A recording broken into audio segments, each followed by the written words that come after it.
Mümin diyenler kim? Müminne sıfat var Müslümanlığı. Allah için ayıptır. Ve ma kana lil mu'minin mümin olacak mı? Mümin olmalı. Yani Allahümme afir lil mu'minine vel mu'minat vel muslimine vel muslimat duat ya da Müslümanları da bağışlayıveri, müminleri de bağışlayıveri. Müslüman kim, mümin kim Müslüman doğan.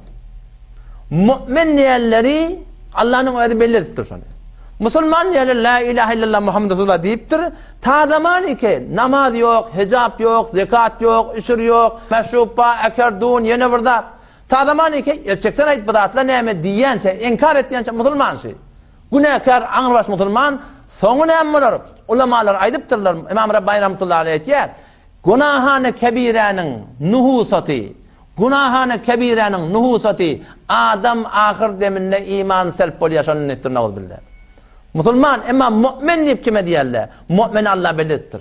وَمَا كَانَ لِمُؤْمِنٍ وَلَا مُؤْمِنَةٍ اِذَا قَضَ اللّٰهُ وَرَسُولُهُ اَمْرًا hiçbir imanlı mümin erkek adama ve hiçbir imanlı renana layık da hak yok diye Allah Teala اِذَا قَضَ اللّٰهُ وَرَسُولُهُ اَمْرًا vakti ki Allah bilen peygamber şeyle olmalıdır da şu form toy tutmalıdır da.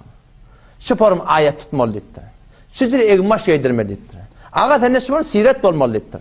Tenneş form muamele olmalıdır. Tenneş form maşeret olmalıdır. Hiçbir imanlı erkek adam denana اِذَا قَضَ اللّٰهُ وَرَسُولُهُ اَمْرًا vakti Allah peygamber şu form olmalıdır. Yine şunun hakkında var en yekuna lahumul khiyara ki ihtiyar olsun, biz edecek yadisin, biz başaracak yadisin, Allah bolmayacak diyor. Ve men ya'sillaha ve rasulahu, her kim Allah peygambere naferman olsa faqad dalla dalalan mubina, köre belli gumrah deyiptir Müslümanlar. Biz mümin olmaklıktan çıkıp alada çekmeliyiz. Müslümanlığın elhamdülillah Allah Teala muftemet cani veriptir. La yu'minu ahadukum, peygamberimiz diyor hiç vakitte hiçbir mümin olmursunuz. Haçan men mümin olan ya Resulullah bana numara versin da. Adamla men evvelinden peyda var. Adamla men yamallarından bana ne verir gelecek. Resulullah sana numara versin. Din bana sana numara versin. La yu'minu ahadukum, hergiz mümin olmursun. Mümin nasıl diye. Haçan sen ya Resulullah hatta yekuna havahu taban lima ji'tu bihi. Madami ki hava ve hevesi, khahişat-ı nefsanihi men Resulün getiren dinine tabi olmasa mümin ne tenittir Huday takkad. Şulla bana sana bir telengor şey. La ilahe illallah. Dinin bir sağdı. Loppa kelam var dinine. Dinin loppa kelamı ne mi? Aşı din bir de ne mi diyecek oluyor aşı? Peygamber sallallahu aleyhi ve sellem yanına bir gel ya Resulullah. Bir nasihat verdik ya. Hulasıca olsun, cami olsun dedi. Onlar Arap düşünüyorlar şunu. Kul Rabbiyallah thumme istakim. Ayt benim Rabbim Allah deyip ayt. Şuna gayim durursan dedi. Onlar Arap dillerin için Rabbim Allah diymeyen şöyle düşünüyorlar.